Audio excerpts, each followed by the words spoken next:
O, Bunso, saan ka na naman pupunta? Diyan lang sa tabi-tabi. Ay, diyan magpa-practice kami. Magkagawa ng project. Bakit ba? Ang tanong. Nagtatanong na naman, at saka mukha kasing napapadalas yung mga lakad niyo. Wala ka nang paki doon. Ba't ba binabantayan yung mga kilos ko? Di ba may racket ka pa?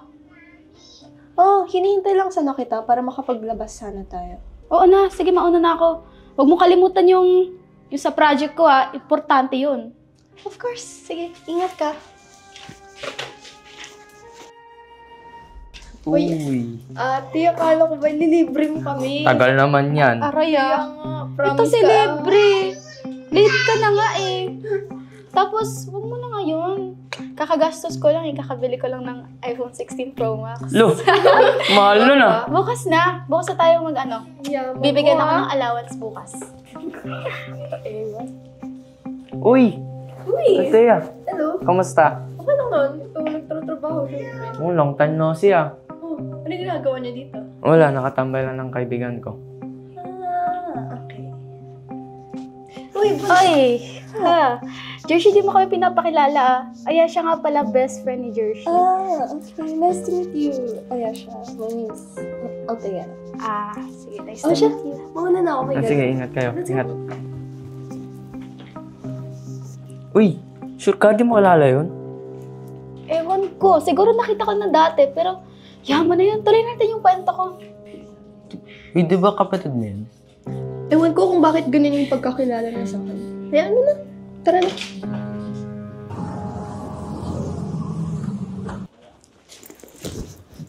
Ate, nasa na yung pinapangako mong pera? Ang tagal-tagal na nun, di mo pa rin binibigay. Ano, papangako ka, tas di mo gagawin? Sorry ha. Hinihintay ko pa kasi yung bayad ng kliyente ko. Ikaw na nga lang yung humihingi, ikaw pa nagsusungit. Oo nga pala, ano yung nangyari dun sa eksena natin nung isang araw? Nung kasama mo yung mga kaibigan mo, parang nagpapanggap ka? Nagsisinungaling ka? Hindi ba obvious? Malamang, kinakahiya ko yung buhay natin. Itong buhay na to, hindi ko naman pinangarap to eh. Yung pinapangarap ko, yung buhay ng mga kaibigan ko. Yung mayayaman sila. Hindi yung gantong buhay. Ganun ka na pala. Alam mo siya sumusobra ka na. Mas mabuti ng sumobra. I will not tolerate this behavior anymore. Eh di wag, hindi mo kasi naiintindihan eh.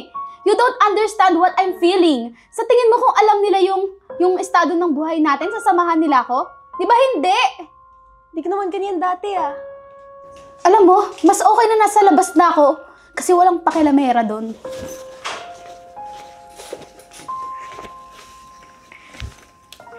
Nakaka-irita talaga yung ate ko. Paano ka? Ba't di may pinto mukha mo? Nakakainis kasi. Lagi na lang siya. Lagi na lang niya pinapakilaman yung buhay ko. Ewan ko sa kanya. Wala yata siya sariling buhay. Alam mo, wala naman sigurong ate na gusto mapasama yung buhay. Siguro, ginagawa niya lang yun para maging okay ka, para matulungan ka niya. Kahit sino namang sigurong ate, gagawin yun bilang ate, di ba? Bakit parang kung magsalita, kilala mo yung ate ko? Alam mo, kilala ko talaga si Althea. Alam ko na magkapatid kayo. Alam ko yung ginagawang pagpapanggap, lalo-lalo na dun sa iPhone. Alam ko na kinukuha mo yung mga panlilibre mo sa amin, sa ate mo. Yung mga pinagpapaguran niya, kinukuha mo sa kanya. Plus na alam ko rin yung mga trato na binibigay mo sa ate mo. Ginawa ko lang naman yun kasi natatakot ako eh. Gusto ko naman talagang sabihin sa inyo kaso nahihirapan ako kasi baka mamaya i-judge niyo ako. Alam mo, kailangan mo lang talagang maging totoo sa sarili mo. Hindi mo kailangan na magpanggap dahil tanggap ka namin. Tanggap kita, Ayesha. Naging okay ka, magiging okay din kami sa inyo. Sorry ah. Alam mo, di ka sa akin dapat mag-sorry. Wait lang, tawagin ko siya.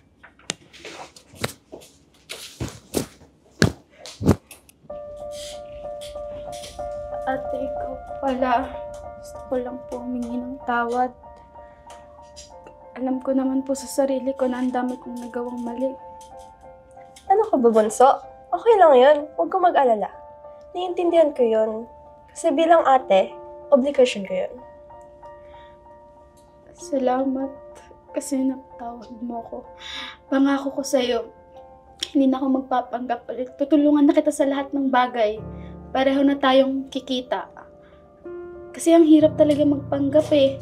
Lalo na kapag nagpapanggap ka tapos alam mo sa sarili mo na mali yun. Huwag mo nang pag-alalahanin yun. Okay? Kapatid kita. Okay, mahal kita. Tara, uwi na.